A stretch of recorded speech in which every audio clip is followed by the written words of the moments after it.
Tom and Si, hello. All right. How are you doing? Hello. Good to be back. Yeah, I've been a while. exactly. Last time I think we were downstairs. Yeah. Last time, it's been about 2 years since we did a podcast. Is it to you? Me and you. Yeah, we were downstairs. So back then we only had one studio. Now we have 2 studios. We had the bigger studio. We moved in here about 18 months ago. I don't know. Yeah, 2 years. It's February, isn't it? So we got this place 2 years ago and we didn't move until the summer. So yeah, it's been 2 years since we did our last podcast, and the world is now so peaceful. There's no drama, no scandalous lists of people on islands. It's like the last 2 years, things are really cleaned up. Yeah. Order was really good. Do you think us getting this place was the domino effect ever since? I think so. Yeah, I think I Can't have something good without something we can. This sliding doors moment of jiu-jitsu, the entire industry is us getting a second studio. The whole industry now is as clean as a whistle. Tom, you joined I think when we were doing the podcast before, you weren't part of the team. No.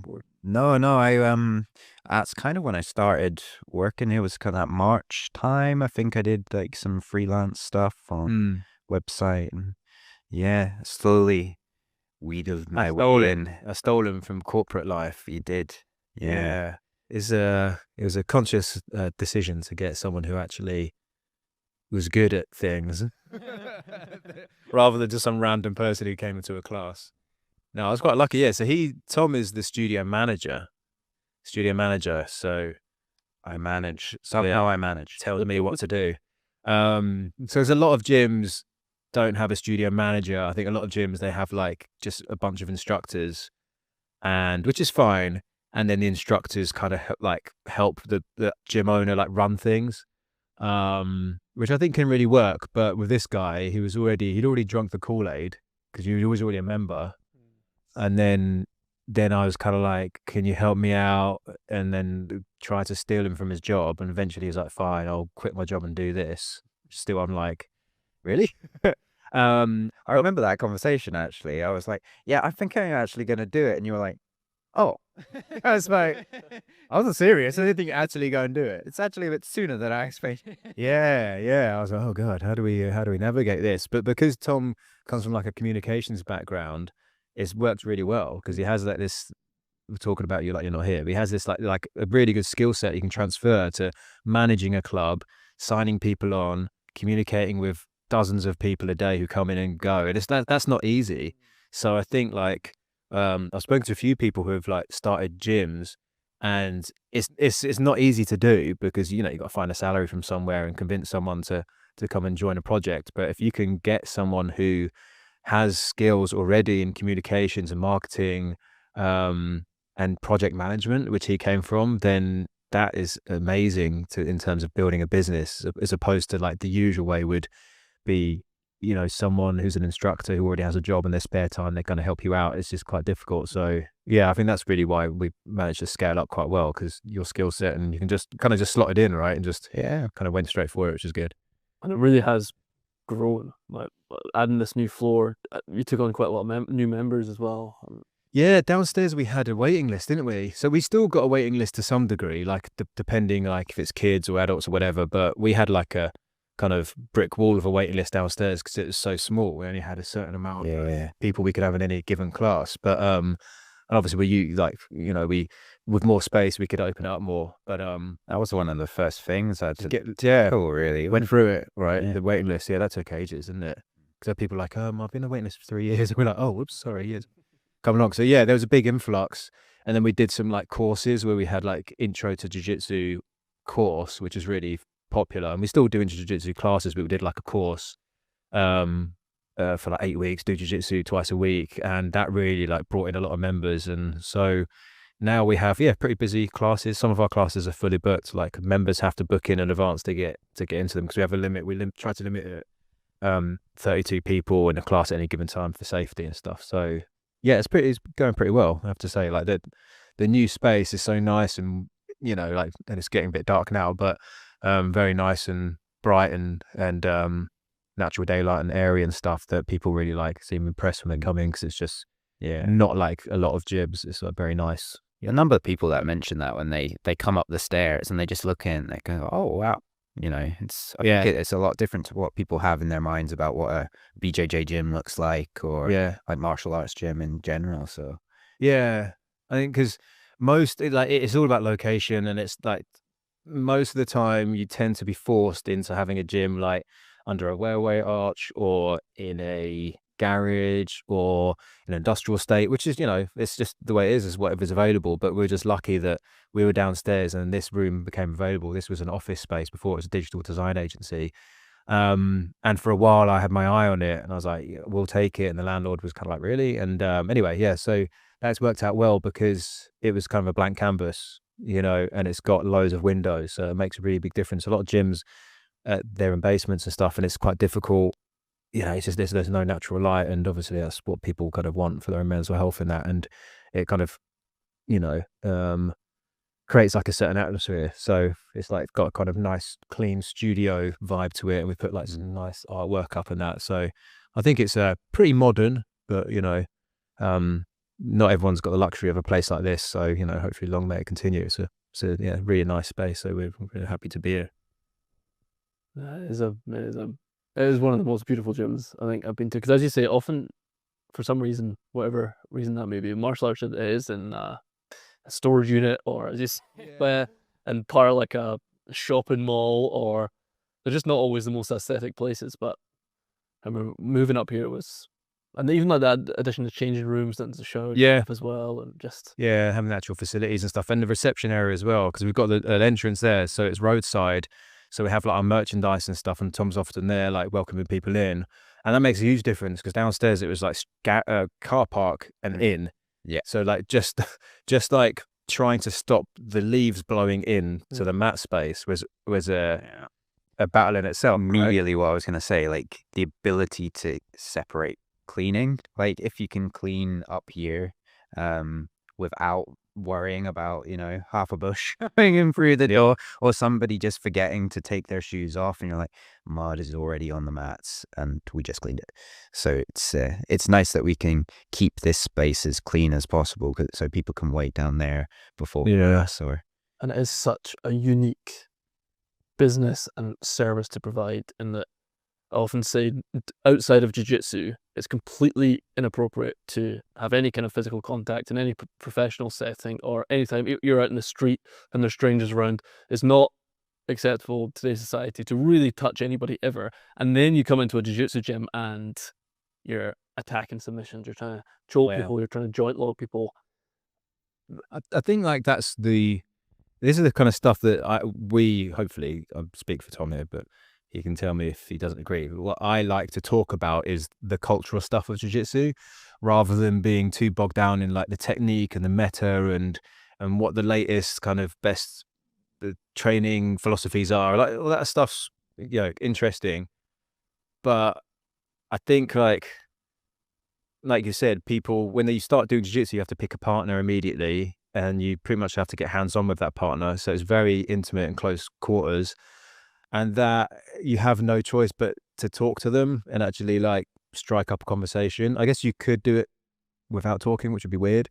But in your first class, you're like, okay, here's a partner, or pick a partner, and you've got to like practice this move on that partner. And that alone breaks the ice. So I do think one of like the superpowers of jiu-jitsu, if not the biggest one, is it gives us a space to go and socialize and meet new people. I think that's the most important part of it. And it like fast tracks that, because you're literally thrown into a room full of people that you've got to kind of grab and play games with and stuff. Otherwise you could take weeks going to like, I don't know, a foreign language class, and really like before you actually talk to someone and like closely. But here you're almost forced to do it. And I think this day and age, I think we can need to be forced to socialize sometimes. So that's for me the kind of the most important thing we do here is essentially give people a place to meet each other.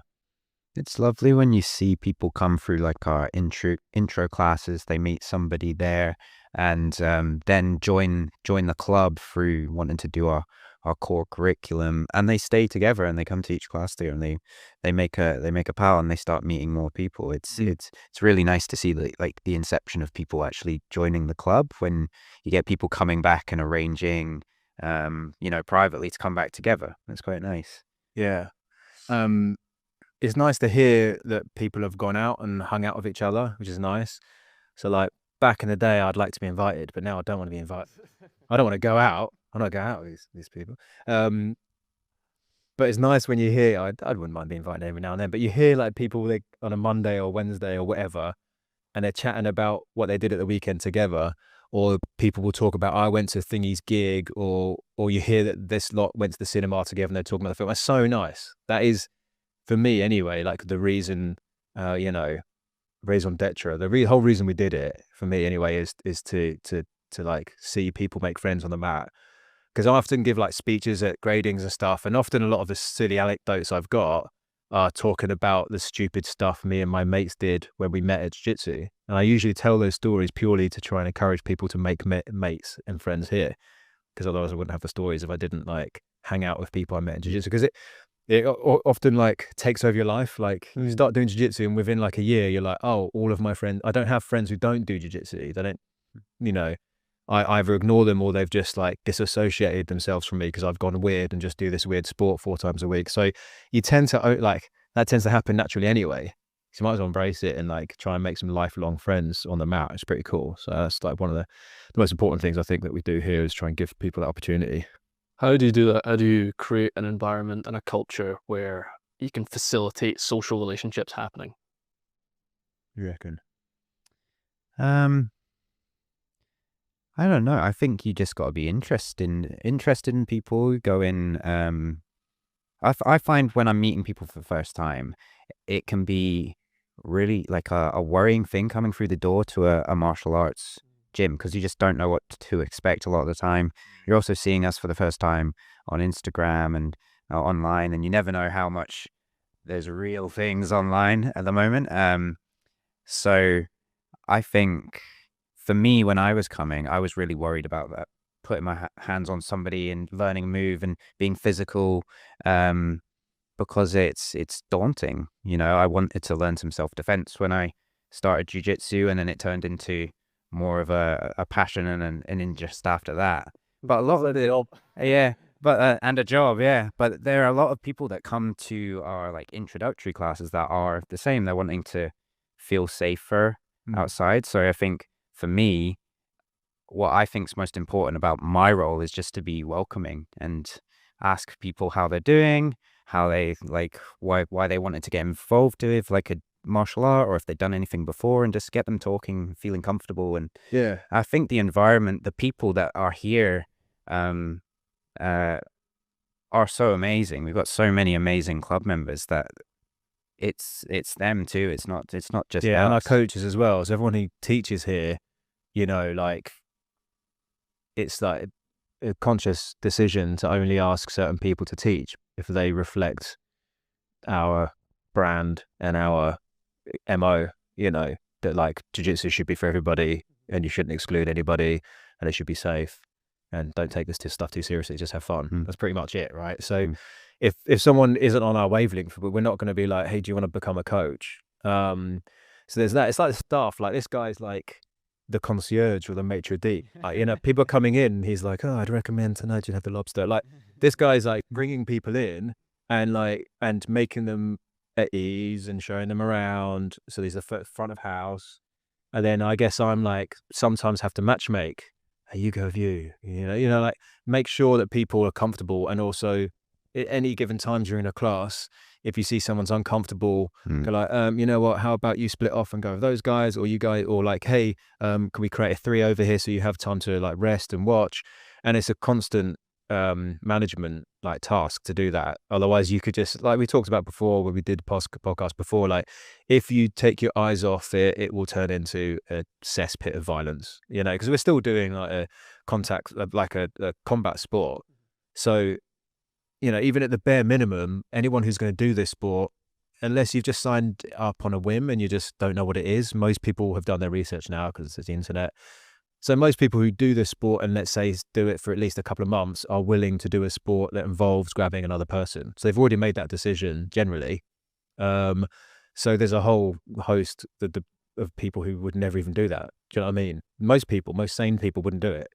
Aren't even interested. A sport that you sit on the top of another person and try and squeeze their neck? No thanks, that's weird.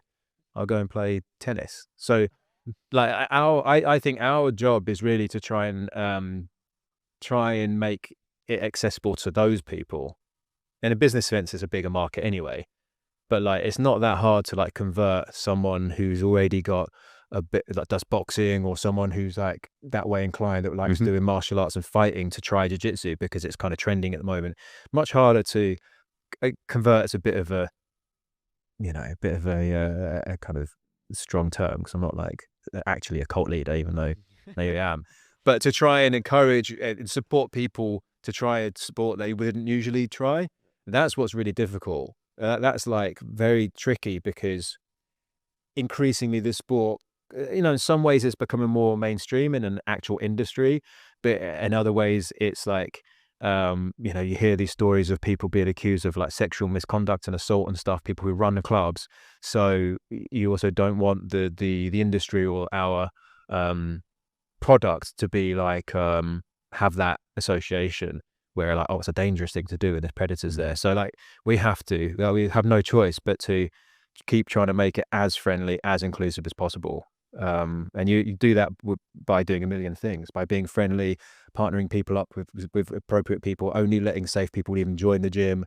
I mean, what I love about like what a lot of our coaches do, and I think we tell them that they should do this, is say to people, you don't have to roll if you don't want to roll. If you've got an injury, tell your partner, tell the coach, just so that they're aware. There's a dialogue there. We encourage people to communicate with each other so that they're both comfortable training. If you are worried about something, you don't have to do it. And I know people have mentioned that to me who've come from other clubs that felt like they had to do something that they didn't want to do on their first class, or go with somebody that wasn't aware of their experience level on their first class. So I think that's something I really appreciate here, is that it's great that we can almost just say, no, I don't want to do that, and then go and sit and maybe watch, or pick somebody to just do some light drilling some techniques instead of going for an intense roll, or That's one of the things you see sometimes as well, especially in martial arts classes. I think they want to have this image of being like, like everybody stand in line, and then everybody, you're gonna go do press ups, press ups, and it's like a drill sergeant kind of thing. And the discipline of martial arts is a great thing, and I think there's a huge value in it. But sometimes I've seen it get taken way too far. I think the people who want to impose that kind of culture and punishment and like culture of fear on other people, I think they're either in two camps. They don't actually want to be doing it, but they think that's what they should be doing. They think they should play the role of the drill sergeant, but deep down they don't actually want to do it. They want to have a laugh, and those people can change. And then the other camp is people who do want to actually treat people terribly and make people feel small, and they've got a problem. They've got other things to address in their lives. Why are they doing that? Because this isn't a young offenders institute. Do you know what I mean? This isn't a prison. This isn't a military camp. So people are not signing up to be treated like that. It's also, there's no business longevity in that. So like, you're like, not only are you mentally bullying your customers, you're also like physically harming them. So like, if you had run a restaurant and like people are eating, and I'm the owner, I walk around and just like slap people in the head as I walk past, they're not going to come back. So like, not only is it inappropriate to have that kind of culture, most people don't really want to be there. So they're like, no wonder they're leaving all the time. But you're going to lose money, so you've got to create an environment where you think it's sustainable and scalable as a business, because a lot of people treat this as like a hobby, even when they do this full time. Like, hobby, like it's a thing, I follow my passion and I do the thing I love. But there still has to like be, it's our jobs. Like, we both do this full time. It's my job to make sure Tom has a job, all this kind of stuff. So appreciate that. It's what gets me out of bed in the morning. So like, we have to not only just like keep it going as a club, like this should grow. Like we're in the business of scaling up a business. Like, otherwise you're gonna hit a point where you're like, it's not worth doing anymore. Like, we're just doing this for just no money. Like, you got to bring members in, bring money in, so we can give them a better product over and over and over and improve our services. That's kind of how you run businesses, right? So it's weird to me when people like run their business at the same time they're doing everything to kind of ruin their business at the same time, but they don't realize they're doing it. It's kind of odd thing when you take a step back, but it's part of the institutionalization of the sport, that you feel like you should behave in a certain way and feel like people need to be coerced and punished into certain like behavior. It's like, no, they're here to just have a laugh. Most people here just want to eat a pizza, so they just need to burn some calories before they eat the pizza. That's like basically, that's why I train. I don't know about you guys, but like most of the time I'm like, I don't really want to roll today, but I really want to, you know, have those chicken wings tonight, so I'm just gonna roll. Like, I do everything. I'm not at a point in my life where I'm worrying too much about that. Yeah, you still got a good metabolism. See, you know, as he gets Give mine. me a few more years, maybe that. You're a black belt. Yeah, exactly. But yeah, I mean, you've got to get enjoyment out of it somehow. But yeah, so that's like one of the things that I wanted to discuss, or like something, because we want to start our own podcast. That's the plan. Yeah, that was what I was going to ask. So this is kind of like, you know, like a bit of a launching pad into it, or a bit of a dry run. But I can't help think and talk politically sometimes, and I'm not like talking about, oh, you know, getting behind a political party, and I don't really like I'm not like finger on the pulse in that sense, but in terms of like social political stuff, because like my fear is that jiu-jitsu is used by a certain group of people who are quite like far right wing leaning and like to have a certain behavior which is kind of maybe not super inclusive and not super sensitive to certain types of people. And I worry that because that's a huge movement anyway, like especially online among especially like young men, and I worry that jiu-jitsu might get like caught up in that a little bit. So like I just want to keep doing these podcasts and discuss and talk about how this sport we do and the passion we've got, this martial art, doesn't need to be associated with characters that we hear about at the moment on like a monthly basis, that yet another champion black belt has bullied someone on the mat or said something homophobic or posted some far right propaganda on the Instagram and then pretending it's ironic, or like another gym owner who's once again followed a female student into the showers. Like, this stuff shouldn't happen. And I think it's up to people who have some sort of like, who are conscientious about it, to actually like talk about it and be like, that isn't the sport, by the way, guys. Like, don't associate us with those guys. That's a very small group and it shouldn't happen. Let's talk about why that stuff happens. But this is what it should be like. It's a place where people come and meet each other, have a laugh, share a passion, and then go off and share a pint and a pizza afterwards. That's all it is.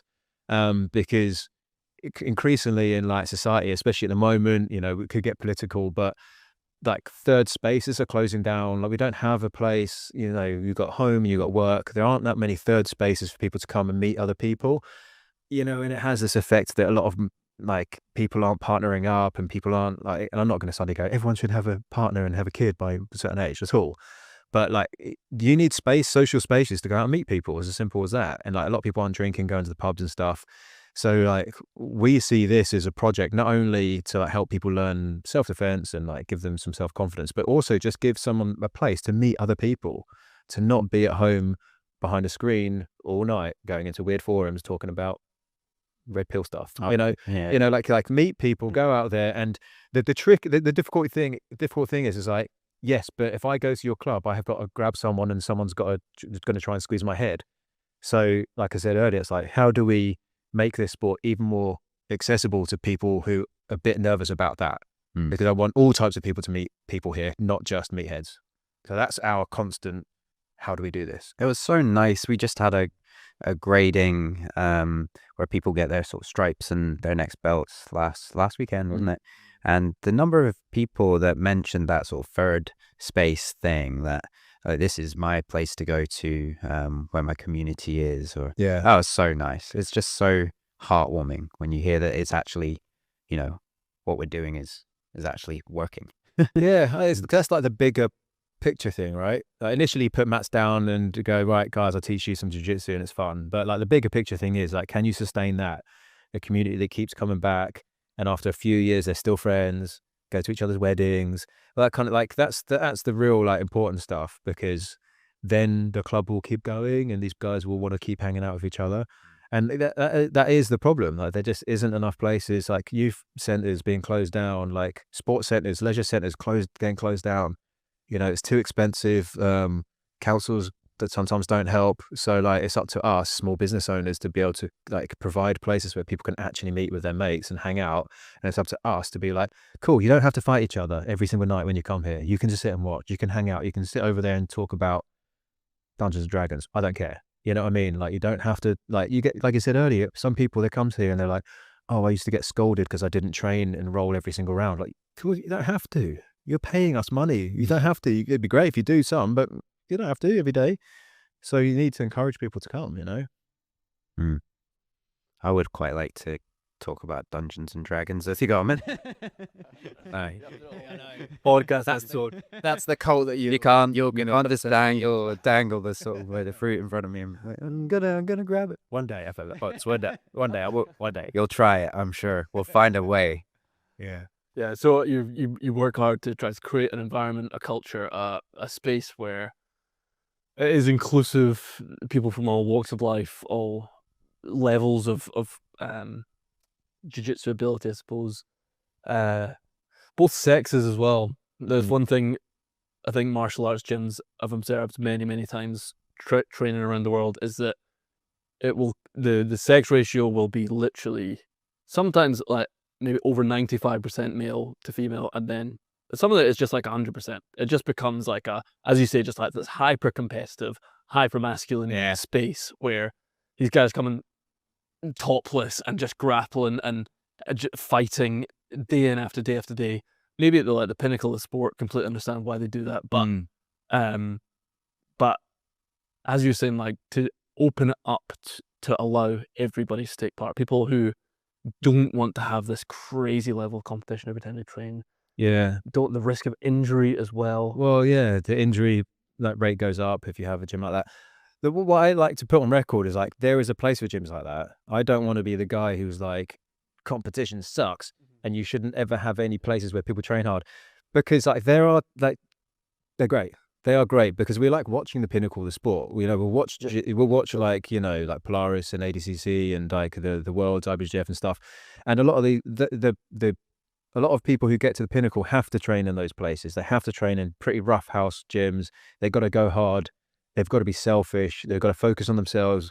They've got to like get better at the cost of other people in the gym. And I've been to gyms like that. And for this sport to continue to like earn money for competitors and coaches, that has to happen. I just don't want to run one of those gyms.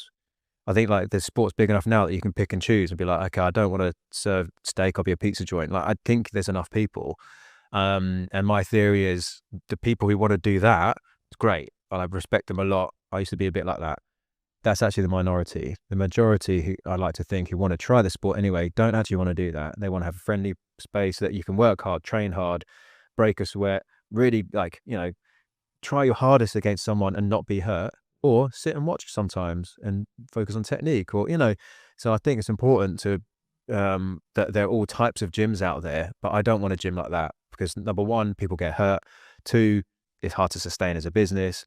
3, people get sin infections. 4, they're a breeding ground for the far right, like ideologies. Sometimes, not always, just sometimes. So, you know, because you get a certain like environment, you know, and I think like we're pretty safe in Scotland and UK in general, but you do hear a lot of like, especially in the States, a lot of gyms where they're essentially breeding grounds for like, you know, young men with some pretty wild ideologies, and unfortunately some coaches and business owners kind of enable or even promote that kind of thing. So it's important that we're like, you know, like you said, we have that. You just got to look at a gym and see how many women are on the mat, and we have so many women here, and you can't just go, that's just kind of organically happened. You do have to make an effort. You have to make things like, don't let people take their tops off when they're rolling, like make people wear rash guards underneath their gis, make sure people are clean, make sure people are respectful, like little things. Like if you just run a natural class and don't really manage the space, often the women will be cornered over there, and then there'll be a group of women in the corner, and they're drilling in the corner, they're rolling in the corner, and they have 1/5 of like not even that, 1/10 of the space that everyone else has. And it happens naturally sometimes because they probably just want their space, but they end up getting cornered and penned. So it's up to me, one of the coaches, guys, like, give people space. Women come and you've got this big space on the mat, or let's like mix the group up or something. Otherwise, these tiny little, like, I don't know, mini behaviors just happen without you even knowing it. And before you know it, then like maybe women don't want to come to the gym because they're not given like kind of bit of like safe space and a bit of like boundaries, essentially, you know.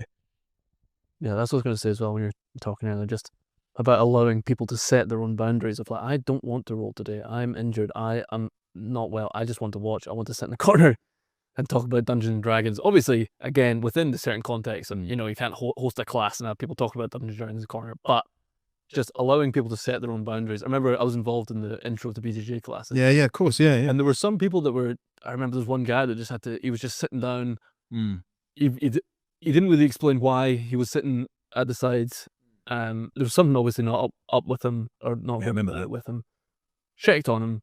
He was like, yeah, I'm fine. I just don't want to take part just now. And you just need to respect that. Especially an intro class where like some people, I think that one especially, I think that person came on a date. I think it was the same person, or maybe it was another time. It's an interesting choice for a date. Yeah, I'm pretty sure we had 2 people. They came to an intro class on a date, and then the female went, I'm going to partner with this other person I just met, and he was just like, oh, or maybe he thought it was a date and it wasn't. I don't know.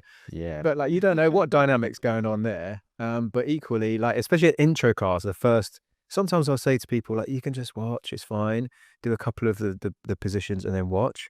But I think because people think that they have to do everything and essentially fight. I still get people join the club and go, oh, their first class. Oh, I thought I was going to have to fight you today. I'm like, what? I'm a video game. Like, I'm not actually the big boss who's going to pick you up. You're the final boss. The final. You have to fight him first. Yeah. You wish you did fight me. You've got the mini insulting. You've got to go for at least 10 levels to fight me. But yeah, people actually think they're going to get in a proper scrap on the first day, and because they probably still do at certain clubs, which is fine. Again, there's a kind of a market for that, I guess. But no, it shouldn't happen. People have also got different levels of fitness, you know. Some people who are coming through the door want to do this to maybe lose some weight or get fitter. You can't just say to somebody, you know, you have to do every single thing, because they might be, you know, have some not mental health, some physical health limitation, or they might, you know, just be out of breath. You know, they might need a break, and it'd be a shame to put somebody off this sport because you're pushing them too hard, you know? Yeah. Even like at a higher level, even yesterday I'm teaching a class, and like one of the techniques I'm teaching, I know some people physically won't be able to do it because it's involves kind of semi going upside down, you know, or being like on your shoulders with your legs in the air. A lot of people can't do it. Even people who've been doing this for years, they just don't have the body type for it. They don't have the core strength, whatever. So even at a level, let's say I've got a group of purple belts, and let's say it's 10 of them, and 5 of them can't physically do the move. It's like, what's the point? But like, I don't want to then go, I will only ever show things that everybody in the room can do, because it's cool stuff and it's fun. It's nice to express yourself. So maybe they can work towards doing it. But there's still exclusion even at a higher level, even at like mixed level class where loads of people really experience. So you just got to be like, if you can't physically do this, don't worry. Like, we do something else, or I'll walk around and help you. And you just got to be like open about it, rather than everyone do beer and bolo now, otherwise you're going to get kicked out, because most people physically can't do it. They're going to break their necks.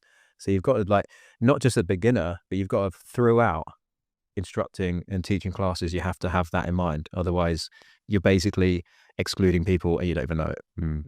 Yeah. How do you decide that? How do you decide what to teach? Because you're saying you've got all different abilities, all different ages as well. That was another thing. Oh man, what to teach is a whole thing. Yeah, I mean, we've got a curriculum here. So like, I designed, with Tom's help, and the other guys put input in as well, but like a kind of beginner curriculum. So we've got like 25 classes, and when you join the club, you've got an app and you'll see what class, and a lot of them are themed. You know, that would, like, one class will be Space Invaders, where the theme is how to like try to hold someone down and be as close to it as possible, because there's a big kind of facet of jiu-jitsu to try and invade someone's space essentially, but you know, try to make it more fun and more conceptual. So we have a curriculum that has loads of different classes and stuff. So the beginning, like the first year or so, people are quite handheld here, and I think it works really well. Like people actually want a curriculum, or and collect the classes as well. You know, they want to do every one. You get like, I've done 10, I've 25. You know, tracks your progress. People just structure, gamifies it as well. You know. Yeah. So I think like that helps. So that's already being assigned what's going to be taught is prescribed at a certain level. But when you get to like the mixed level total BJJ, we call it here, where it's got rolling, and like we do a monthly theme. So within that monthly theme, it could be guard passing. This month we're doing sweeps from different guards. Then you focus in on a certain area, but it's up to the instructor to pick which area within that theme they want to focus on. Otherwise it's too much for me. I don't want to dictate everybody, because I can't, no point me saying, hey, you better teach lasso guard or like leg locks when they don't really know it, or they can't physically do it very well. So they're better off going, okay, in that theme I'll go over here and cover that this week, and we'll have chats about it. But really, like, what is taught isn't as important as the other stuff.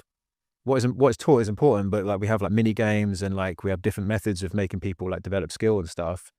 But what's really important is just keeping the room safe. I'd rather an instructor be really good at like communication and like making sure he or she walks around the room, and that makes sure everyone gets something out of the class, and makes sure everyone feels safe, and they have multiple options of what they can do that class. I would rather have them have those skills than here's a really complicated technique and everyone must do it in a room, right? So it all goes back to like what we're saying, like it's more nuanced, you know. I think you need to have these broad skills as opposed to just being super good at jiu-jitsu. Like that's just one part of it. I think with that as well, we've got we're lucky to have so many coaches of different shapes, size, And they're all really good, and they're all brilliant. Yeah. But they all have their jiu-jitsu. Everybody has the things they like to do when you're in a row, or and that gives them the chance to go and do that, teach that. You know, we're not dictating you have to do spider guard the way Sai does spider guard. You don't have to sweep the way Sai. They should do. Yes, well, no, it's just one perspective. But they can go, oh, this works for me because my body shape is this, or because my strength or weakness is this, so I do it this way, and that might connect to one person in the room. It might connect to 10 people in the room. Yeah, it's important to have like female coaches as well, you know, because like I don't know what it feels like to be a woman who comes into the gym and is the only person in the class. I don't know what that's like, so I can't relate to it. I can only kind of empathize and try to like understand it, but I don't know what it's like. So it's good if you can have like female coaches, so they can actually go, well, you know, when that teacher says like put your knee on their chest, maybe don't do that if you're training with a female. So like you need to have like a much more kind of more broad perspective on everything. Otherwise it's just like, I want you guys to do the way I do it because that's what I know, you know. And that's it can be a bit of a minefield, really. So you have to be really careful to include everybody, and but at the same time make sure it's a proper sport. You get good training in here, you're learning good techniques, you're developing skills properly. Otherwise it kind of feels a bit fake. So you have to have both, basically. And that kind of stuff does not develop on its own. And unless there is somebody saying that it's not appropriate to act in this way or do this or do this. Yeah. From my experience, just moving through groups and in different contexts, it has to be said, it has to be outlined. I was even reading the signs on the way in, and it's like, please look after your personal hygiene. Yeah. Please do not train if you're ill. Please. And without setting this context, without, you know, putting it in writing and having it on the door for people to read. Yeah. That just is fascinating to see, because you've got the doors open here to the public as well, and anyone can come essentially. Obviously, they're vetted, but vetted, and you guys do an amazing job of it. Essentially, like it could essentially be anybody coming through the door, and they could have any set of, you know, characteristics or behaviors that they're coming through the door with. Yeah, it's so important just to set expectations. But that's just the adults. We were just discussing the adults. So the kids is like this invisible thing that a lot of the adult members here won't really. They're not exposed to it, as they shouldn't be. They don't watch the kids' classes. They know we do them, there's a whole other like department. And that's a whole other thing, like with the kids, teenage boys, like you do have to monitor how they behave. You have to, like it's not my job to try, or our jobs to try, Tom helps with the kids classes now as well, to try and like teach kids how to behave. Like that's the parents' job, school's job, and we do have a little hand in that, but that's not why we're here. But equally, we still have to guide these kids and mentor them in a way and be like, well, don't like it just because I group you with a girl, don't moan about it and say you don't want to train with a girl. Like you have to make sure that everyone, again, there's equality and there's inclusion in the kids class as well, because these are the group that are much more susceptible to all that kind of junk online, like this is how you treat women and this is how you talk to people. And you do hear people like even the kids talking about certain like areas of online misogynistic they're not like behaving like that, but you just hear them talking about those characters, these bad actors and that. And I'll stamp that out if I have to. Like I don't want people here talking about certain people online who don't treat people very well. And they're just figuring things out. They're just kids, right? So you have to go like, you don't have to come in here and say you're the alpha or the sigma. You don't need to talk like that, and you don't need to go moan if you're groups of girls. Like everyone here is treated equally. And just at a very basic level, just like, because the kids, especially teenagers, are glued to their phones, like that, right to the second they walk through the door. And it's like, this is an hour you do not have your phone. Yeah, put your phone away, and they will. But give them a chance. So important. They'll go and get their phone.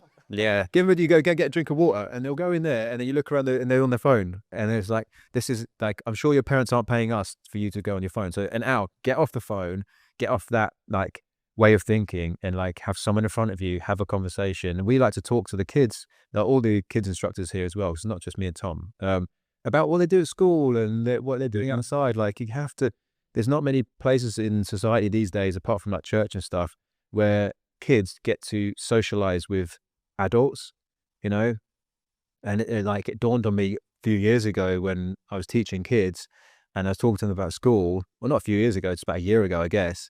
I was like, oh, do you have many male teachers? No, they're mostly female in my school. It's very, very common now. The rate of male teachers is really dropping for many reasons. As you can probably imagine, it's just like it's difficult to navigate in the world of social media and like bullying and like accusations, all that kind of stuff. But I just think there's a lot of other reasons. Anyway, so less male teachers in school. So I'm talking to this kid and I'm like, all right, so you don't have many male teachers in school? No, they're mostly female, mostly women. Okay, cool. So I'm like, all right, so I'm one of your only kind of male adults you even talk to. Yeah. So I'm like, oh, okay, I guess I'm a kind of a role model in a way. So like, you can't take that stuff lightly. Like a lot of these kids will not talk to other grown-ups in their life. They just won't be around them, especially these days, because they're online and stuff when they're at home. It's not when we were young, or especially when I was young, you walk around and you talk to people in the park and go to like youth centers and go to the recreational ground and meet random people. It doesn't really happen anymore, right? So like we do have a role, and it's important to try and like set an example, I guess, and just be friendly with them. Be like, yeah, adults aren't weird. Like you can chat with us, and we're not going to tell you off. I never thought of that. That is completely.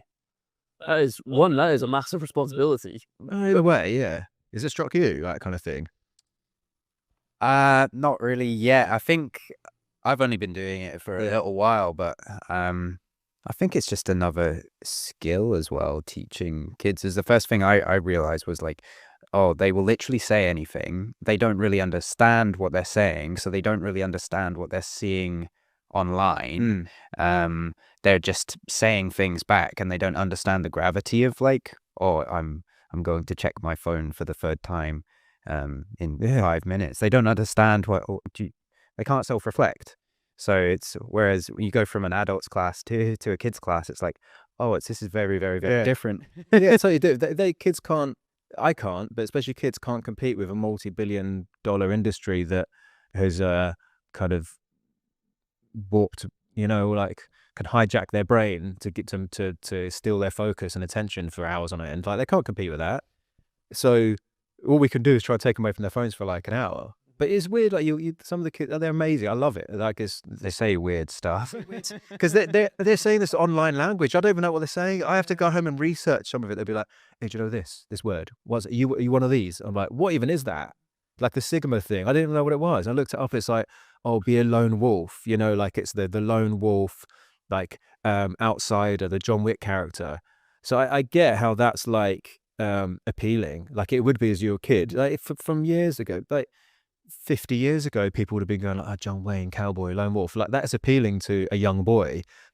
But equally, is that a healthy role model to look up to? Someone who doesn't socialize with other people, socially isolated individual, like that element of who has like yeah exactly, who has like a mission all the time to go and like probably, you know, some kind of violence. yeah, exactly, yeah. And it is super appealing because that's like our hero's journey we're told over and over. But like you don't have to label yourself or associate or identify yourself as something like that. So it's up to us to be like, yeah, whatever that is, that's great, but let's go play games with loads of other kids. Let's have some fun. And like they'll show us like AI memes and stuff, and it's like it's funny. And I've got a kid now, a baby, so she's way off being exposed to this stuff. But some of they'll show us some of the stuff, and it's like this weird AI cartoon meme, and they just think it's funny because it sounds and looks funny. But I'm looking at it, and it's like it's very like suggestive, and it's like inappropriate. And you know, it's just something that's just appeared on their phone. Like it's not their parents' fault or anybody's fault. So I just want to get them off their phone for an hour, and then they can go back on it when they leave. Whatever, I can't stop that. But it's just nice for them to have a laugh and come here and just like make friends and roll around on the floor. You know, I think it's interesting to see like some of the kids now that are starting jiu-jitsu are that COVID-y generation, kids that have come like formative social years in a pandemic. So hats off to teachers for being able to teach these kids, because they're just different from they grew up in a different world than we grew up in, and they've got the little light box telling them all sorts of other stuff as well. I was analog, mate, analog. Yeah, I was just go out on the streets and just find things on the floor to play with. Like, like I didn't have a phone until I was at uni or whatever it was, you know, which is great. There's like magic in that. You wander off. My parents didn't know where I was. I'd go up after school. I'd go off at like, I'd go home, kick my shoes in the door, go and play football. And I probably wouldn't come back for 5 hours. They wouldn't have a clue where I was. I was off in the woods and like playing football with random people I've met, and like climbing up trees and like climbing over fences into like, you know, like abandoned warehouses and stuff like that. But they're the best memories I have. But I just don't think that would really like happen as much anymore. It's like not interested in the outside as much now, because the inside's so interesting. I mean, here, how can you compete with Netflix? You just can't compete with it. No. But what's good about jiu-jitsu is that, again, the same thing it does to the adults is the same with the kids. They make friends here really quickly because they're forced to work with each other. And like there's work with each other and there's fight each other. That's the thing. And it's very easy just to be like, don't fight each other. But that can't be all of it. They have to work with each other and learn together, and then they experiment like the techniques when they're workshopping, and then they do try and spar and simulate fighting with each other and trying to do the things on each other. But we always say, like, whenever you submit someone, you have to always ask, are you okay? Always ask, are you okay? And always shake hands and talk about it afterwards. And if you like, implement a lot of those kind of rules, I guess, or policies, the kids will use jiu-jitsu as a way of making friends. They really will, because they're all from different schools. So I hear them, they're like, what's cool is they'll come here on a Tuesday afternoon or whatever, and they ain't seen each other since Saturday or the previous week because they don't go to the same schools. And then that was a really like penny dropped for me when I was like, wait, there's like 4 boys chatting about something, like sport. And I was like, what school do you go to? Did it at 4 different schools. I was like, this is the only time you see each other? Like, yeah. I was like, this is when you hang out. Yeah, this is how we hang out. We live in different sides of the city. And it made me think, oh, that's like me when I played football as a kid. I didn't know those kids. Very. The only times I'd see those kids was when I played football on a Sunday or Wednesday or whatever, and they went to different schools. And I thought, oh, that's what we're doing here. Like, you know, it's gone full circle. So that's awesome. That's like, you know, that is, you know, for me anyway, the most rewarding thing of doing this is stuff like that. And that is reading online, again, you have to always have to be careful reading online, but there does seem to be a loneliness epidemic. There seems to be, like, as you were saying, Tom, inside is so interesting that people go from their work to the inside. They're on screens all day at work. They're on screens when they go home. And then that is just it, just constantly. And the number, especially for men, the number of the like self-reported how many friends they have are all-time lows. Wow. And for you to be creating that environment, especially for teenagers, I mean, that is just so valuable. What is more valuable, really? Yeah, it's what it's all about, isn't it? And also, yeah, a lot of these young men, you know, supposedly aren't meeting their partners, women, same sex, whatever partners, and aren't really like having the opportunity to But the risk is here, if we go, all right, cool, let's make an environment where people can meet each other. Cool, it's an environment of 95% male because we don't really appeal to women or like bother with what they need. Then you've just got another room full of men, which is, you know, fine. Again, it's really like that's maybe where they need to go to make friends and channel their like testosterone and like fight. I used to do it when I was a kid, but to make a place where like you could meet all types of people, that's the difficult thing. And if I wasn't here, I'd be at home on a screen as well. It's too good. Netflix, Disney Plus, Amazon, it's too good. This stuff is too good. Like everyone's addicted to stuff, right? So unless you do something that forces you away from that stuff, then I think we've got no chance. Because, you know, TV's good these days. Yeah. I wonder if they invent sort of VR jitsu. I know, we're done. We don't have to touch people anymore. Brilliant. The risk of injuries gone to enough. Well, anyway, Don't get any ideas. yeah. Well, next podcast we'll get into the manosphere in cell culture, but we touched on it there, but let's leave it there. What is the goal for your podcast? Just on the end, what would you like to? I think like we just want to talk about like jiu-jitsu culture, hopefully get the message out on like how to sustain and build like a safe environment.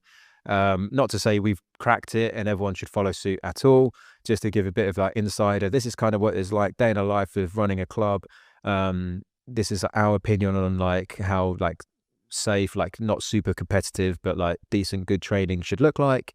And also talk about like, you know, what we think about culturally and politically and socially, how jiu-jitsu is growing and how it kind of affects young people and how we think it's a damn good thing for people to do, basically. What do you think? You got to sell that as well? That's pretty good. I've got to do it. I also think people like kind of behind the scenes. Yeah. So like if they go, oh, that's how they do jiu-jitsu club. Yeah, you know, that'd be quite cool just to. And I think the fun and silly side of jiu-jitsu as well, like all the stuff I find in the changing rooms after class, and like how many water bottles were left this week, like the stupid stuff that aggravates me. I can't wait to tell everyone. How many bags of hair did we hoover up after class? Because we have that hair and it's all in a cupboard somewhere and we're going to give it away. Oh my gosh. You know those horrible things from years ago where people were selling like their bath water? Yeah, it'd be like condensation on the windows that we're going to have a vending machine outside. You buy hair on the mat. Think of all the testosterone in that sweat. It's a good business. Yeah, so that's the plan. Yeah. Nice, cool. Oh well, I'll be tuning in. That'll be class. Yeah. But that's great to see you. Yeah, good to catch up, man. Yeah, thanks. See you back here soon. We'll do another episode. Hell yeah, I thought that. Cheers.